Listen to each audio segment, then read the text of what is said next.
Straight from Hope Ministry Sanctuary, Pastor Ralph here. Blessings to you all on another beautiful day given it to us by the Lord. I want to share this sermon with you. Jesus spoke these words during the Sermon on the Mount. Blessed are the peacemakers, for they will be called children of God, in Matthew 5:7. It is one of 8 blessings commonly known as the Beatitudes. As Christians, it's very important for us to understand this verse correctly.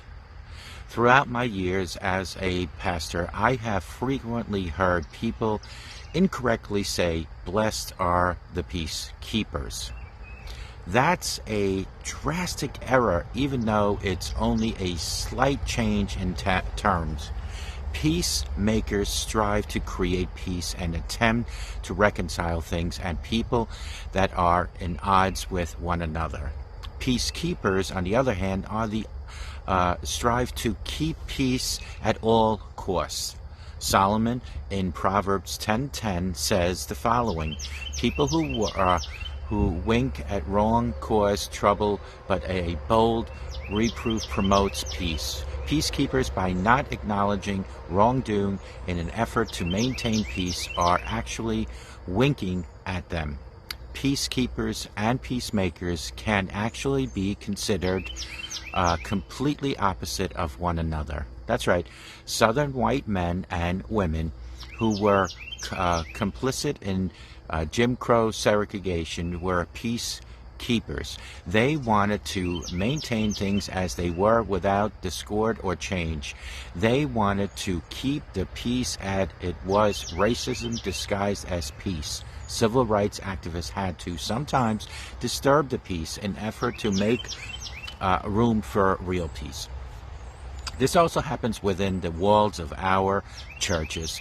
Peacekeepers, they take the opportunity we have within the church to challenge the status quo and pursue freedom that Christ intended it to be. One reason numbers are declining in church attendance is because we do not share our thoughts, our concerns, our opinions and doubts with each other for the sake of keeping this false sense of peace.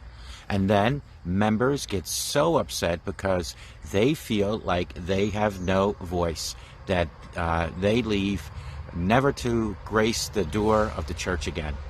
Here are 3 ways we can make sure that peace stays instead of keeping peace. Number 1 is to speak your mind and share your passions.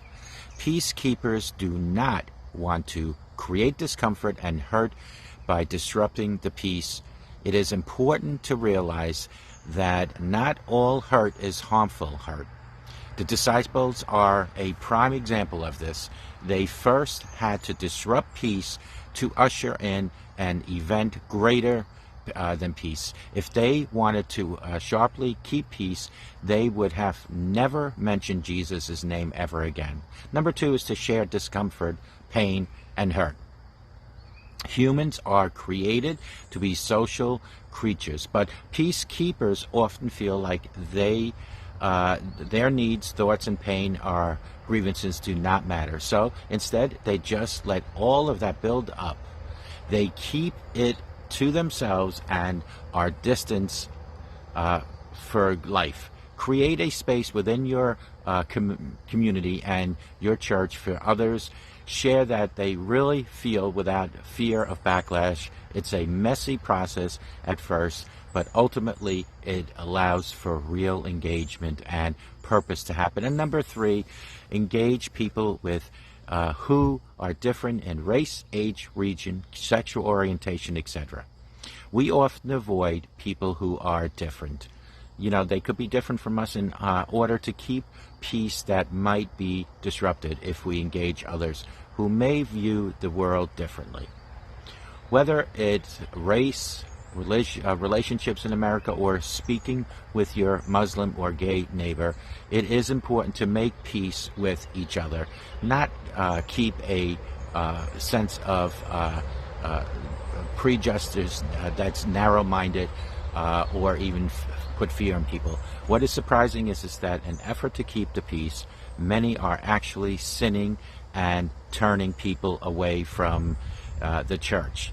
There is nothing admirable about denying the truth, communication, and concern in an effort to keep peace.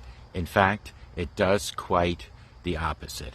Although it won't be easy, it is important that we take our lives back from being peacekeepers and instead become peacemakers. That's right, peacemakers. So here are 5 tips for being a peacemaker. I hope you're one of them. It's no secret that we live in decisive times.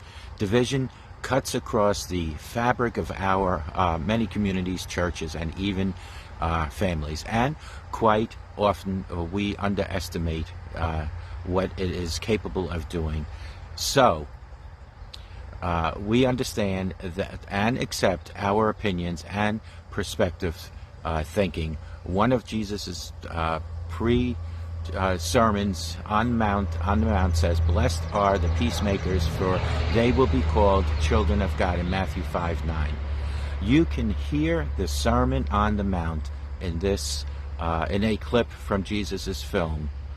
When someone in the first century was called a child of someone else, the same values and policies were not transferred over, but through Jesus Christ they will be, because he means that their behavior will clue people in that they are members of God's family through his worshiping.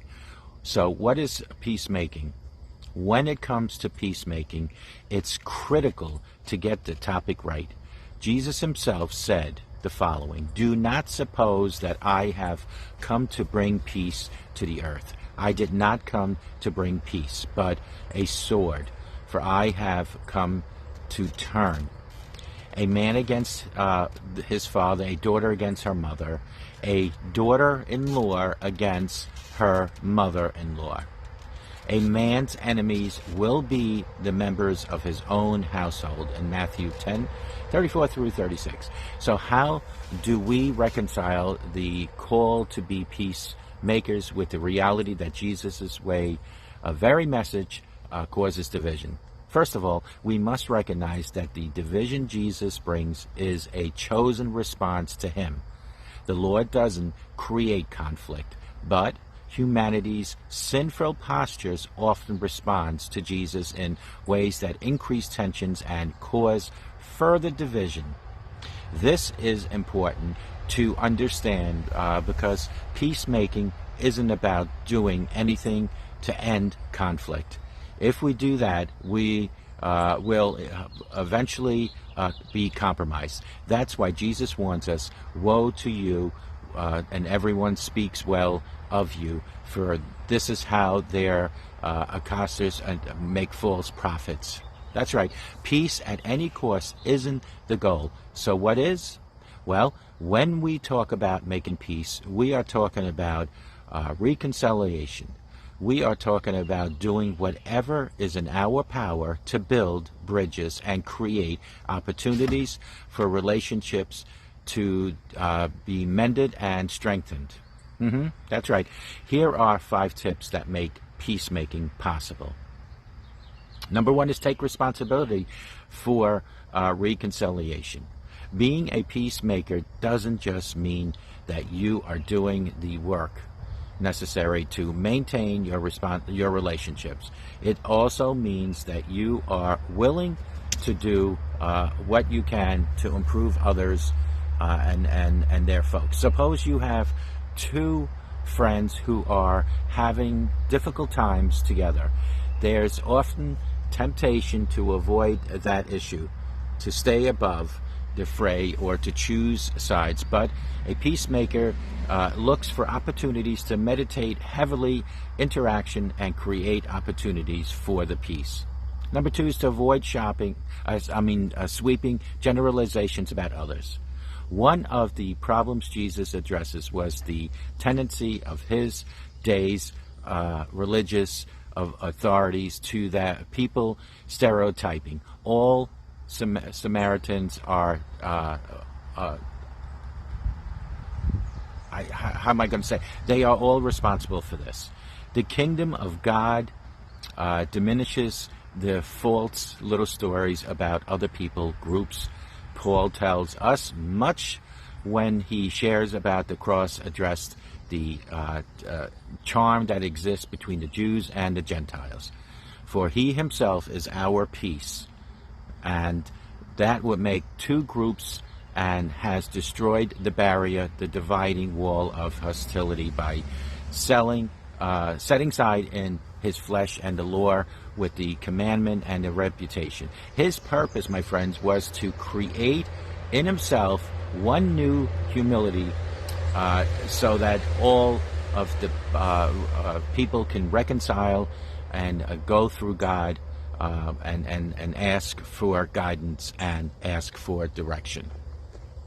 As children of God, it's our responsibility to destroy barriers and walls of hostility, not to add them and promote them, but to calm them and to be a peacemaker. It's important. So number 3 is cultivate a gentle spirit.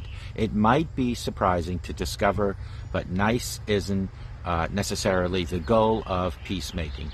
As we see with Jesus, sometimes peacemaking entails saying difficult things that others don't want to hear. So if we choose what we say based on a call or based on other people wanting certain things to be said, that would not be the definition of peacemaking.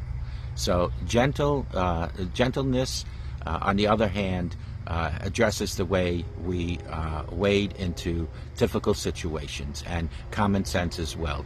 So peacemaking is someone that avoids as much as he can promoting any sort of violence or conflict, and speaks to the people in a calm manner.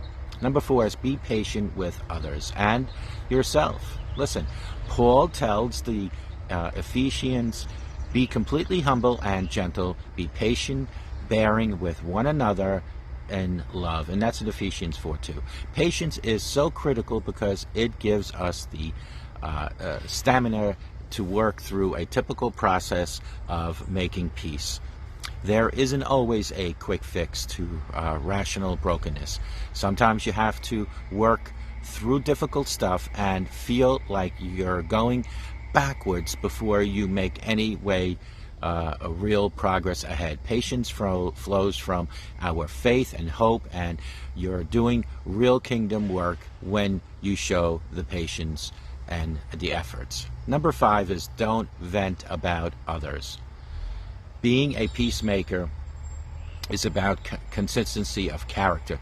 People need to be able to trust you and your motives.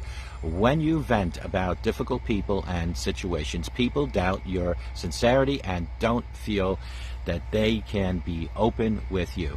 So as peacemakers, it's very important that we avoid gossip and complaining about our other people.